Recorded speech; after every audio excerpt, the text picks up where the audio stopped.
Quatrième leçon, calcul littéral. Donc on va finir de compléter ensemble le bas de la page 3 avec les exemples bilan. Si vous voulez, vous pouvez tout de suite les faire au crayon de papier.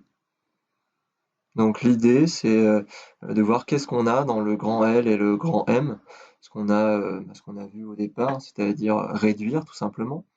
Ensuite, la distribution, avec est-ce que c'est la simple distributivité ou la double distributivité, et enfin ce qu'on a vu juste précédemment, propriété 2 et propriété 3, suppression de parenthèses devant, avec un signe plus devant, où on va enlever les parenthèses et on va pas changer les signes de ce qu'il y a à l'intérieur, donc c'est du recopiage, hein. Par contre, propriété 3, c'est celle qui est vraiment importante, avec un signe moins devant la parenthèse, où on va changer tous les signes à l'intérieur de la parenthèse. Vous avez la propriété 4, qui est une autre manière de voir les choses, mais qui revient au même principe que la propriété 3. C'est-à-dire qu'on imagine que le signe moins, on le distribue. Donc si j'ai un signe moins, là, je le distribue, donc moins 5, plus 5, moins plus 3, moins 3. Et moins 2y, plus 2y. On utilise en fait la règle de la multiplication en disant que le moins, c'est comme si on avait moins 1. Donc le L, on va essayer de voir de quoi on a à faire. Donc là, si on regarde, là c'est quoi ça? La première partie, c'est une simple distributivité. D'accord? Donc on va distribuer le 2x à 3. Donc 2x fois 3, 6x.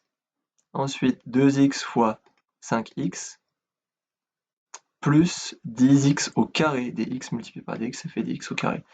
Ok, ici, qu'est-ce que j'ai? Eh bien là, apparemment, j'ai des suppressions de parenthèses, hein. Là, il y a un multiplié entre les deux, donc c'est pas une double distribution. Et donc là, j'ai un moins devant ma parenthèse, donc c'est une suppression de parenthèse avec changement de signe. Donc je vais changer les signes de tout ce qu'il y a à l'intérieur. Donc mon 3, il devient moins 3.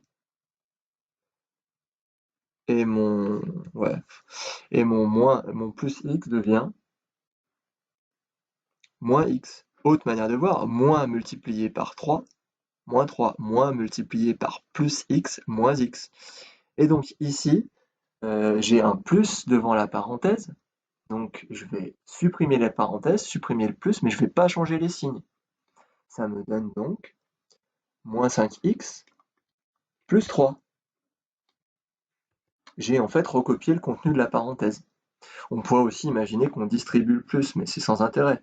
Plus 1 multiplié par moins 5x, moins 5x plus 1 multiplié par 3, plus 3. Maintenant, il ne me reste plus qu'à regrouper tout ça. Donc, on a vu que là, on avait effectivement du moins 3 plus 3, ça fait 0. Donc, il me reste 10x carré plus 6x moins x moins 5x.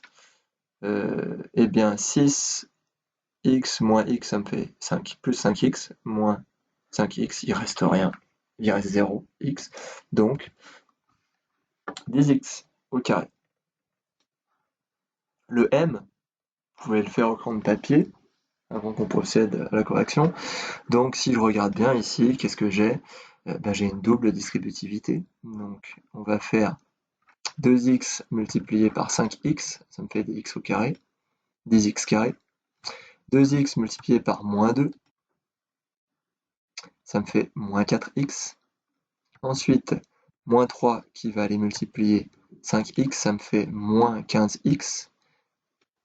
Et enfin, dans la double distributivité, moins 3 multiplié par moins 2, plus 6. Ma deuxième partie, j'ai une simple distributivité. Donc attention, hein, c'est pas 3x le facteur, c'est moins 3x, moins 3x. Donc moins 3x fois 1, moins 3x. Moins 3x fois moins 2x, moins par moins, plus 3 fois 2, 6, et x fois x, x au carré. Il me reste plus qu'à mettre le tout dans l'ordre pour pouvoir procéder à la réduction. Donc les termes en x entre eux, 10x plus 6x au carré, 16x carré. 10x carré plus 6x carré, c'est 6x carré, mais terme en x, donc j'en ai moins 4, moins 15, moins 3, je peux prendre ma calculatrice si je veux, mais je suis pas obligé, moins 4, moins 15, moins 19, moins 3, moins 22. Et il reste plus 6.